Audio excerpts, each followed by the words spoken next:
सद्गुरुवे नमः। सद्गुरुवे नमः।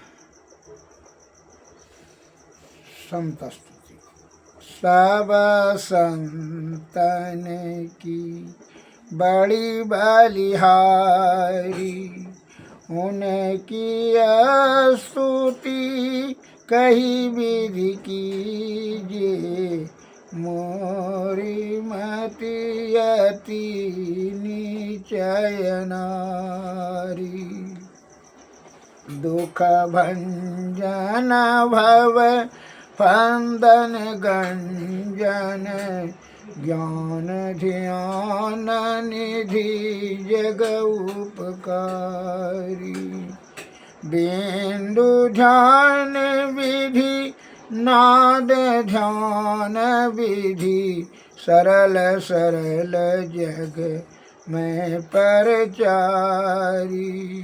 सब संतन की बड़ी बलिहारी, धन्य ऋषि संतन धन्य बुद्ध जी, शंकर रामानंद धन्य यघारी। धन्य है साहब संत कबीर जी, धनी नानक गुरु महिमा भारी। सब संतन की बड़ी बलिहारी।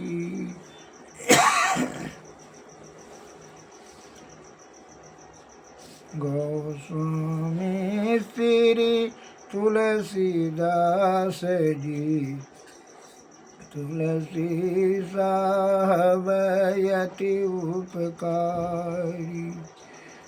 दादु सुंदर सुर सुपचर भी, जग जीवन पलटो भयहारी। सतगुरु देवी आरुजे भय हैं, होंगे सब चरणन सिरधारी। भजत में ही धन्य धन्य कही, मही संत पद आशा सारी। सब संतन की बड़ी बलिहारी। सद्गुरु महाराज की जय। सद्गुरु महाराज की।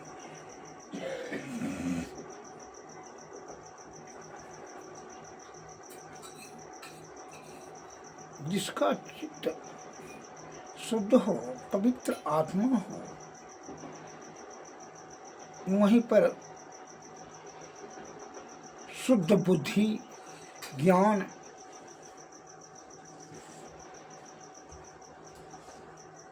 पवित्रता का ठहराव होगा। कहे पवित्र स्थान पर ही पवित्र चीज का वास होता है।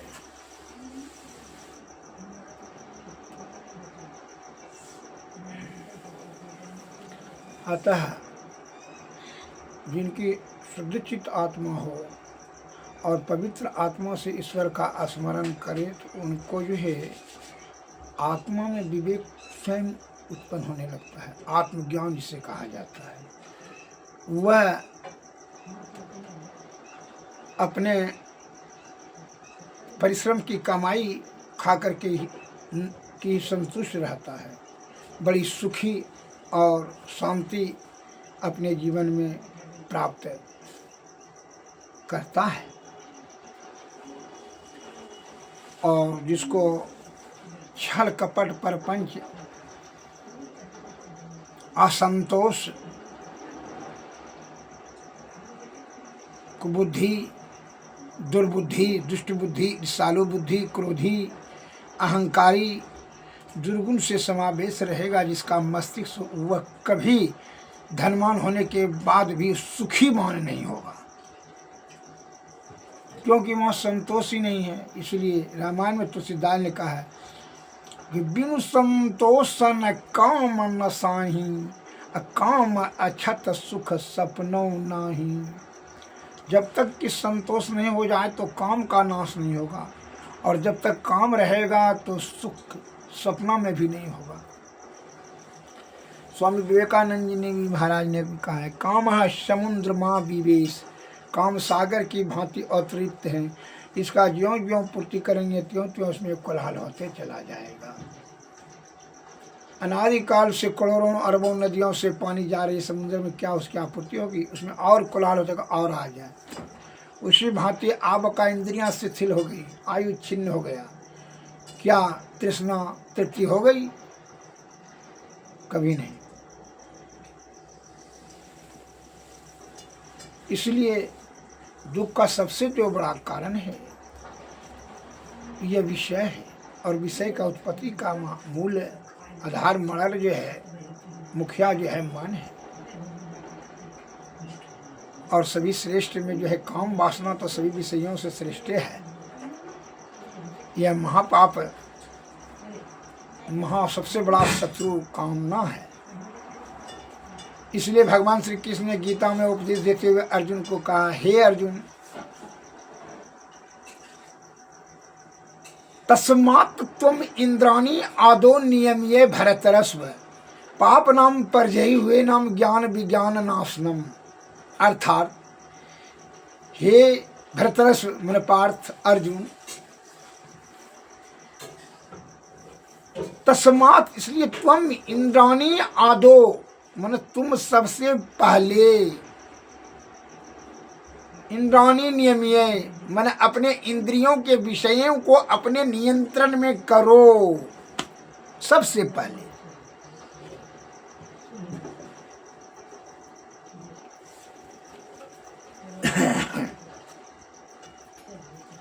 पापनम, यह अनम मन कामना, पापनम पापी, यह कामना पापी, पापनम परजही, परजही मन होता है पकड़ के मारना, परजही मन जो बलपूर्वक पकड़ करके मार ही डालो, किसको? यह पापी कामना को। हुएनम मन क्योंकि, हुएनम मन क्योंकि ज्ञान विज्ञान नाशनम, ज्ञान और विज्ञान का नाश करने वाला यह महापापी कामना है, इसको बलपूर्वक पकड़ करके मार ही डालो।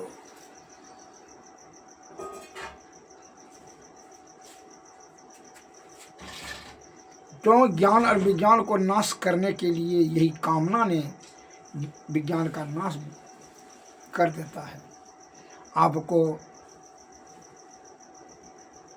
दुख रूपी महादलदल में फंसा देता है, जिससे कि तुम समय, स्वास्थ्य, संपत्ति, सुख, आयु सब उसमें छिन्न कर देते हो।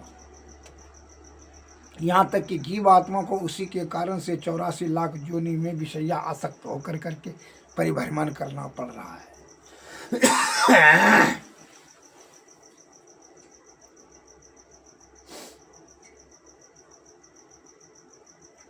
मैं इस पर एक लघु कथा धर्म प्रेमियों को बताना चाहता हूँ, जरा ध्यान से सुने। रैदास जी गंगा तट पर काशी में रहते थे अपनी पत्नी के साथ। वह भगवत प्रेमी थे, बहुत शुद्धचित आत्मा वाले थे। जूता सीने का काम, जूता बना करके सी करके वह बेचते थे, उसी से जीव को उपार्जन, बड़ा मेहनत कर करके जूता बनाते थे, वही बेच करके अपने जीव को उपार्जन करते थे। और आनंदमय जीवन में व्यतीत करते, सुख शांति और पवित्र चित्त से, शुद्ध चित्त आत्मा से ईश्वर का भजन सत्संग करते थे, और बड़ी परिश्रम के साथ मेहनत कर करके जूता का कार्य काम कर करके अपना जूता बना करके, जूता सी करके जीव को पालन करते थे। ईश्वर बहुत खुश हो गए उनके ऊपर। एक स्वामी जी आए और झोली से उनकी दरिद्रता को देख करके झोली से अपने झोली से निकाल के स्वामी जी ने रैदास जी को एक पारसमणि पत्थर देने लगे। कहा कि दास जी जो है आपको डमखोले का घर है, बड़ा जीर्ण शीर्ण अवस्था में रहते हैं, उतना भोजन पानी भी नहीं मिल सकता है, बहुत छोटी कमाई होती है आपकी। एक काम कीजिए, ये पारसमणि ले लीजिए, लोहा में सटा दीजिएगा ना, सोना बन जाएगा, उसी को बेच करके मकान उकान भी बनवा लीजिएगा और बढ़िया से पौष्टिक भोजन कीजिएगा। सुख और आनंद से भजन कीर्तन करते रहिएगा। धन की बड़ी अति आवश्यकता है आपको। तो रैदास जी ने कहा महाराज हमको धन की कोई जरूरत ही नहीं है, ये जो उलझन जो है, महात्मा जी ने लोहा में थोड़ा सा सटा करके सोना बना करके भी दिखा दिया। तो रैदास जी ने कहते हैं महात्मा जी महाराज हमको इसका जरूरत ही नहीं है, ये सब उलझन का, ये सब उलझन आप अपने पास में ही रखें। हमको इस सब का चीज़ नहीं, हम अपने मेहनत का ही कमा कर खा करके हम आनंदित हैं, खुशी हैं, मस्ती से जीवन व्यतीत कर रहे हैं। कृपया आप अपना यह जो है झंझट है, धन बनाने वाला सोना बनाने वाला मशीन पारसमणि को आप लेके जाएं, हम नहीं लेंगे, हमको इसका जरूरत नहीं है, हमको अधिक धन की आवश्यकता नहीं है, इतने में तो हम खुश हैं। पसीने के कमाई खाने से ही हमको आनंद मिलता है। हाँ यदि आपको इतना ही जरूरी है तो ये राजा को जा करके दे दीजिए, क्या उसको पैसा वैसा का जरूरत होता है, बड़ा गरीब है वो, हरदम जो है ना उनको धने धन चाहिए। जागृत अवस्था में सुप्ता अवस्था में वो जो है ना धने का हरदम कामना करते रहता है। हमको उस सब का जरूरत नहीं है, उन्हीं को जाकर दे दीजिए, हमको इस का जरूरत नहीं है, ये सब हमको लालच उलच मत दिया कीजिए। और अभी आप जा सकते हैं इसको लेकर के। इतना कहे रैदास जी अपना जूता सीने में लग गए। वह महात्मा जी स्वामी जी वह पारसमणि लेकर चले गए। इतनी उनकी त्याग शक्ति थी और संतोष था अपने मेहनत की कमाई पर। संतोषम परम सुखम, संतोष ही परम सुख की प्राप्ति करता है। असंतोष तो दुख का मूल है।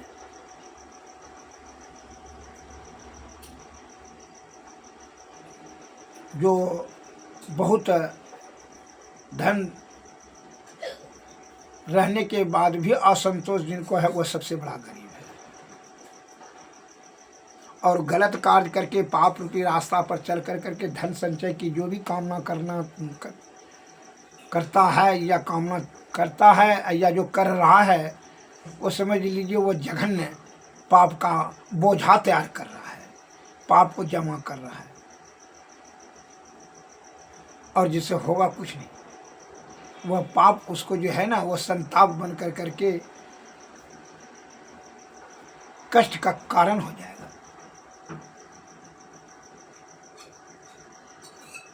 नाना प्रकार का उसको दुश्मन में हो जाएगा खड़ा। और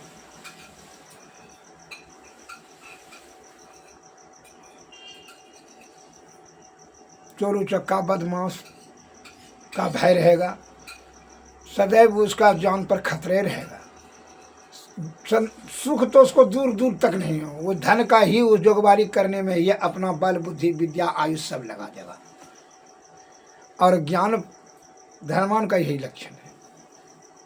क्षण भर के लिए वो अहंकार होगा लेकिन उसको बड़ी भय रहेगा, कौन मार देगा, कौन मरवा देगा, कौन क्या करेगा, कोई ठिकाना नहीं है, कौन लूट लेगा, कोई पौट लेगा। अनेक प्रकार की शंकाएं ये सशंकित रहता है उसका मन मस्तिष्क।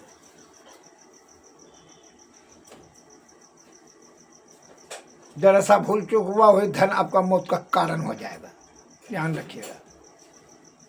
धन और ज्ञान में क्या अंतर है? और ज्ञान जो है आपका रक्षा करेगा और धन आपका, धन का रक्षा आप कीजिए।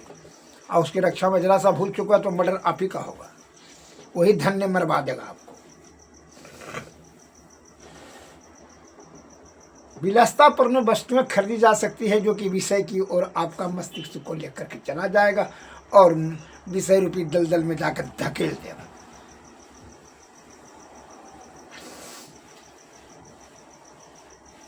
अतः इस सब झंझट से आप बचे, तभी सुख होगा। सत्वगुण में रहे, सदाचार का पालन करें, सद्बुद्धि से सदा भोजन करें, सदाचार का पालन करते हुए सदगुरु के चरण में न्याय सत्संग भजन करें, अशुद्ध की आत्मा से परिसीना से कमा करके मेहनत, ज्ञान और मेहनत से कमा करके आप जी को पालन करें, बड़ी आनंद रहेंगे, संतोष रखें और त्याग की भावना बढ़ा दें। और उसका उल्टा अर्थ नहीं लगा लीजिएगा, क्या उल्टा अर्थ लगाने में बड़ा एक्सपर्ट हैं आप, ये भी बात हम जानते हैं। एक मैं लघु कथा इस पर कह रहा हूँ, सुन लीजिए। एक सेठ जी जो है, महात्मा प्रवचन करते रहे, सत्संग भजन गांव के बाहर में, तो वो जाता था सेठ जी 8-10 दिन गया, महात्मा सेठ जी जाकर पीछे में बैठ जाता था, सभी पब्लिक जो है आगे आगे में बैठता था, लेकिन वो जैसे लास्ट पीछे में बैठता था सेठ जी। एक दिन सेठ जी ने 100 रुपया दिया,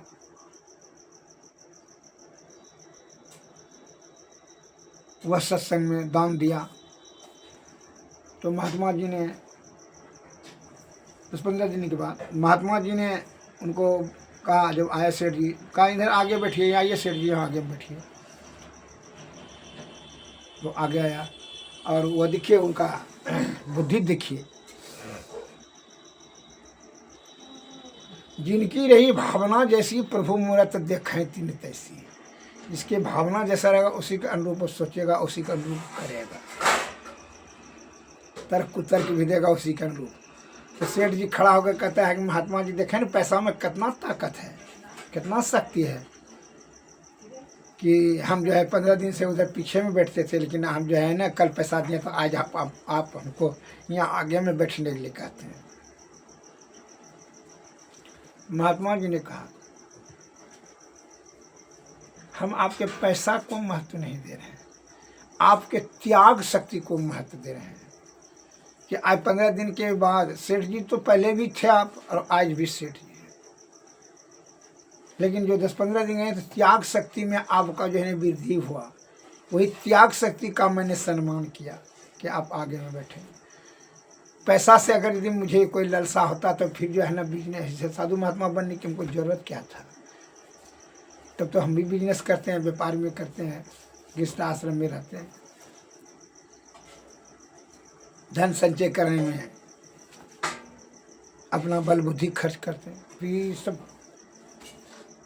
करने की क्या जरूरत था, सत्संग प्रवचन ध्यान भजन को करने की तो क्या जरूरत था। ये सोचना बंद कीजिए। अभी आपका चित्त शुद्धि थोड़ी हुआ है, ये तो अहंकार से ये शब्द आपने सोचा, कहा कि पैसा की गुणवत्ता को हमने आपको, पैसा का इज्जत की, पैसा का सम्मान, पैसा का सम्मान नहीं किया, आपके त्याग शक्ति का अनुमान सम्मान किया।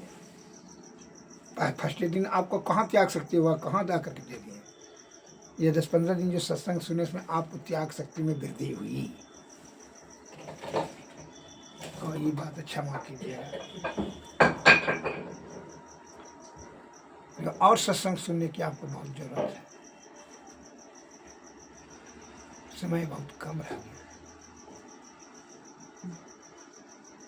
यह तन कर फल विषय अनुभाई, स्वर्ग में अल्प अल्प दुखदाई।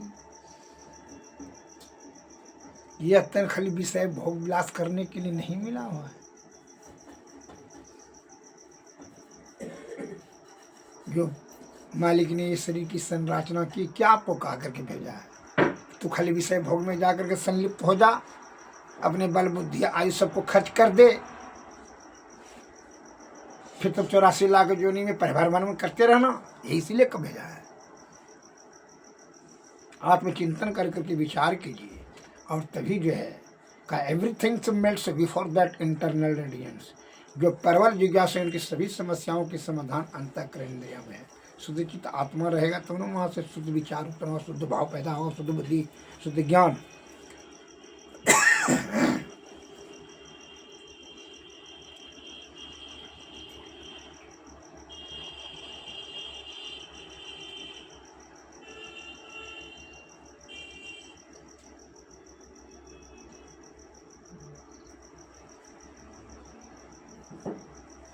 सदगुरु महाराज बिनु सत्संग विवेक न होई, राम कृपा बिनु सुलभ न सोई। सोई जानो सत्संग प्रबाहु, लोकन वेदन यान उपाहु। बिना सत्संग से विवेकशील प्राणी नहीं हो सकते। विद्वान हो सकते हैं, बुद्धिमान हो सकते हैं, विवेकशील है। विद्वान होने के लिए स्कूल कॉलेज सब खुला है। बुद्धिमान होने के लिए पारी व्यापारी छल कपट फरपंच सभ्य कितने गए। बहुत रास्ता है बुद्धिमान होने का। ठेस लगने करके बाद, व्यापारी व्यापारी करने के बाद, बुद्धिमान के संगति में घुरने के बाद।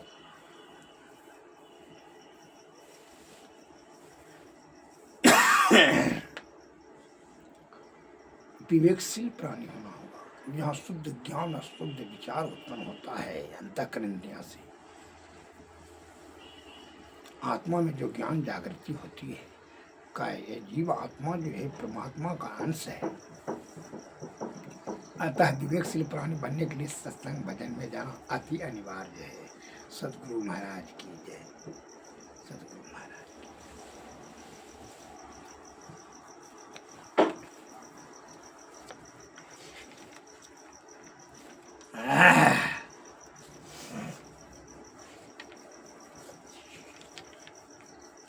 अब आरती किया जाए। सत्य पुरुष की आरती कीजिए, हृदय धर को थाल सजीजिए। दामनी ज्योति झका झक जामई, तारे चंद अलौकिक तामय आरती करत होत यति उज्ज्वल। ब्रह्म की ज्योति अलौकिक उज्ज्वल। सन्मुख बिंदु में दृष्टि समावई, अचरज आरती देखन पावई। दीव चाचुसो अचरज पेखे, या जग सुख तुच्छ कर लेखे। होत महाधुन अनहद केरा, सुनत सुरत सुख लहत घनेरा। सुरत सार सबद में लागी, पिंड ब्रह्मांड देह सब त्यागी। आत्म अर्पी के भोग लगाओ है, सेवक सेव्य भाव छुटी जाओ है। हम प्रभु प्रभु हम एक ही होई, द्वंद और द्वैत रहे नहीं कोई। मही ऐसी आरती कीजिए, भव महाजन्म बहुरी नहीं लीजिए। सदगुरु महाराज आरती तन मंदिर में कीजिए, दृष्टि युगल कर सन मुख दीजिए। चमक बिंदु सूक्ष्म यति उज्ज्वल, ब्रह्म ज्योति अनुपम लख लीजिए। जगमग जगमग रूप ब्रह्मांडा, निरखी निरखी ज्योति तज दीजिए। शब्द सुरत या व्यास सरलत, करी करी सरस वद गहिली जी। ऐसी जुगति काया गढ़ त्यागी, भव ब्रह्म भेद सकल मल छीजी। भव खंडन यारति यह निर्मल, करी में अमृत रस पीजी। आरती तन मंदिर में कीजी, दृष्टि जुगल कर सन्मुख दीजिए। सद्गुरु महाराज की जय। श्री सद्गुरु महाराज की जय। सद्गुरुवे नमः। सद्गुरुवे नमः। जय हिंद, जय भारत। नमस्कार।